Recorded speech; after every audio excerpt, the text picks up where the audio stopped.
We have a message today out of Exodus chapter 18.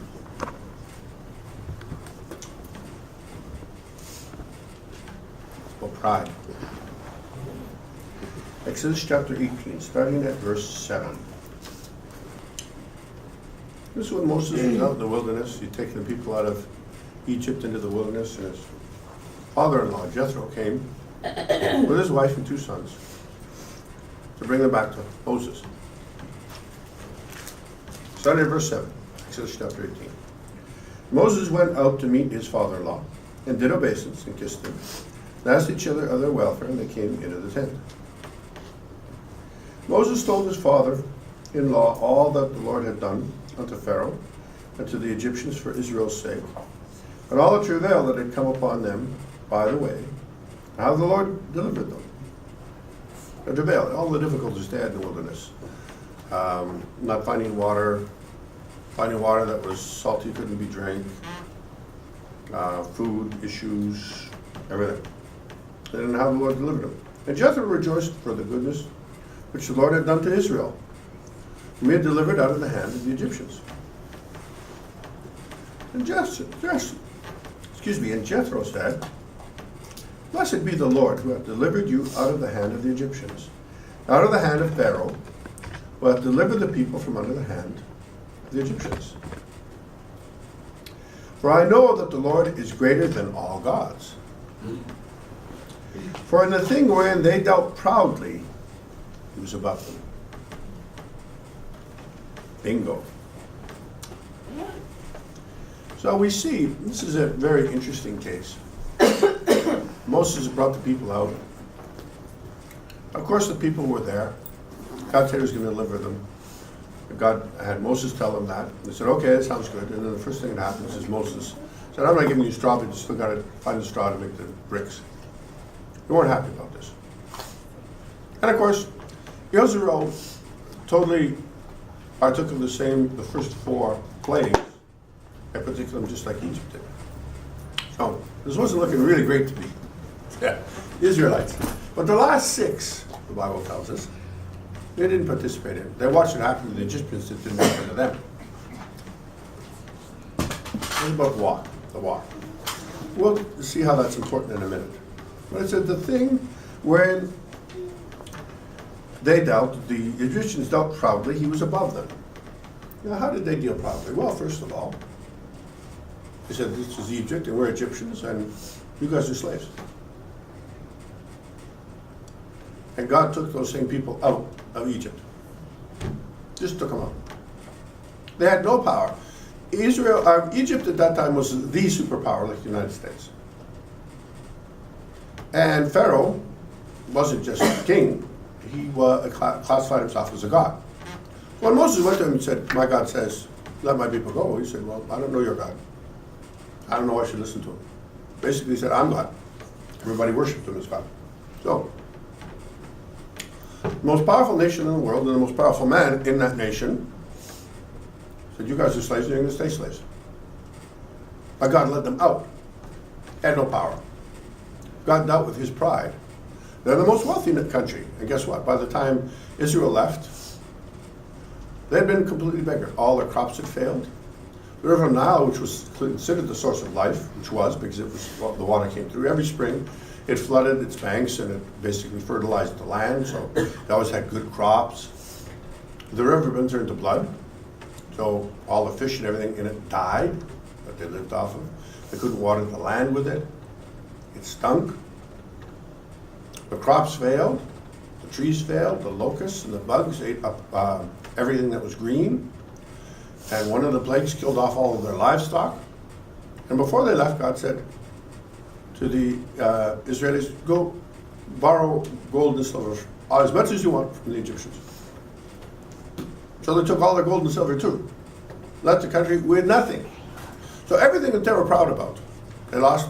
And then the last thing they lost was their military power. How was that? Well, God led the people out through the Red Sea.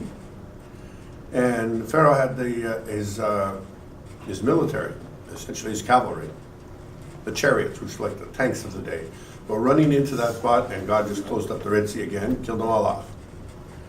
destroyed his military, destroyed his economy, took away all the gold and silver. Everything they were proud of, God took away. It was like so proud. So pride isn't a good thing. Because basically, the pride of Pharaoh lifted himself up equal with God, and God showed Pharaoh that he wasn't equal with God. God showed the Egyptians that all of their gods were not gods at all. All of this is good, but there's something much more interesting. God showed the Israelis that the gods of the world were no gods. Oh, that's a good thing. He also showed him his power and majesty. The very thing that they couldn't think they could stop. Pharaoh in Egypt. The thing that kept them slaves. That's it. When I say you're not slaves, you're not slaves. Took them completely out. Boom, that's it. Changed it all up. All that's good. But guess what? In the process, when he took them out to the wilderness, the same pride that made them think that their fear was the flip side of the pride that they also had. Well, they feared Pharaoh. They really should have feared God. So they got out in the middle of the wilderness, and instead of trusting God, they just had a pity party. Oh, we don't have water. They wanted to turn on God. Oh, we don't have good water. Want to turn on.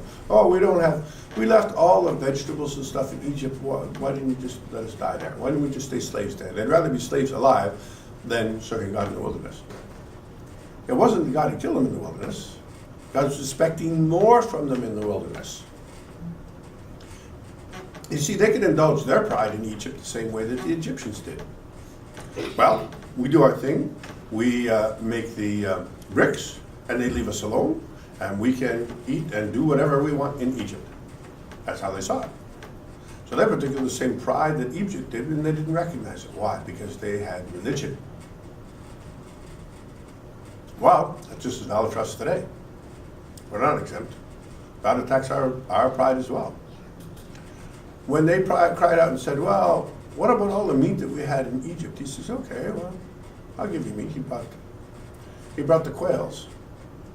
And while they're eating the quails, they got sick. And many of them died because they just overate. They said, oh, you want bread? I'll give you bread. But they had to pick it off the ground every day. Because they weren't thankful. They said, well, I'm going to humble you. I'm going to put a situation where every day you have to go there and you're going to collect your bread.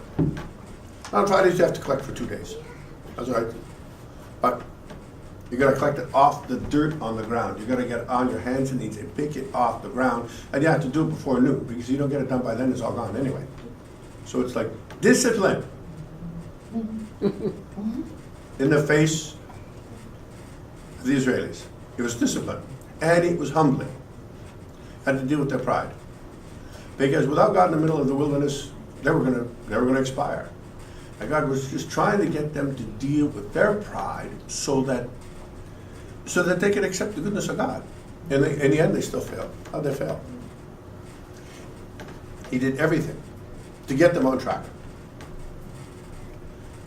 And after, he went up for 40 days and 40 nights, and they created a golden cow, a golden calf.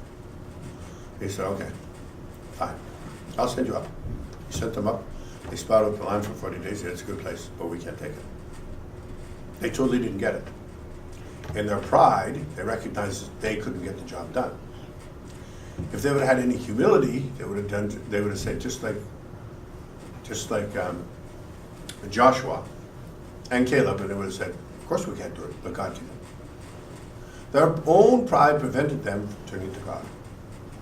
They lost the prize, and a whole generation had to die off in the wilderness. And guess what? God's doing the same thing in our life.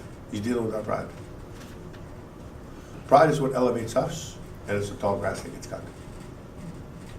God wants to address the pride in our lives, because it's the very pride in our life that exalts itself against God and refuses to allow God to work in our lives, refuses God to do good things in our lives, refuses God to bless us with what He got for us. It's all about pride.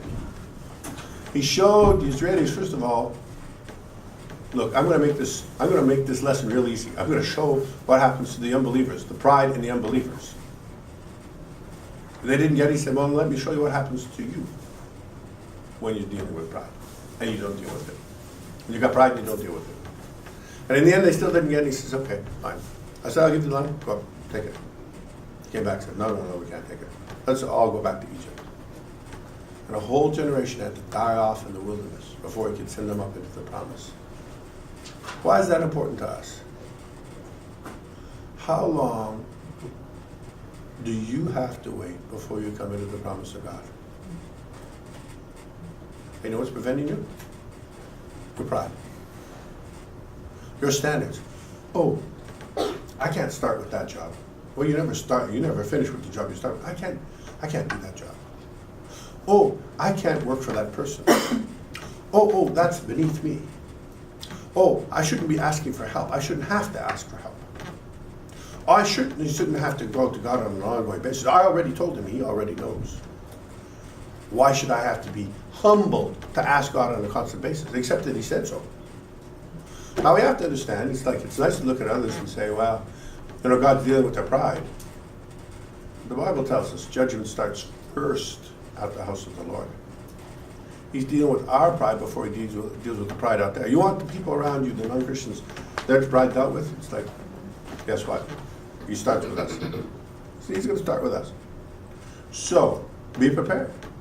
He's dealing with our pride. When he finally deals with our pride, then he'll deal with everybody else's. He's going to deal with ours first. It's going to sting. What's the easy way? I can tell you the easy way. Get on your face before God and say, without condition, tell me what you want, and strengthen me to do it. That's how we deal with our pride. That's how we move on with the program. That's how we get out of stuck, out of neutral. And that's our message today.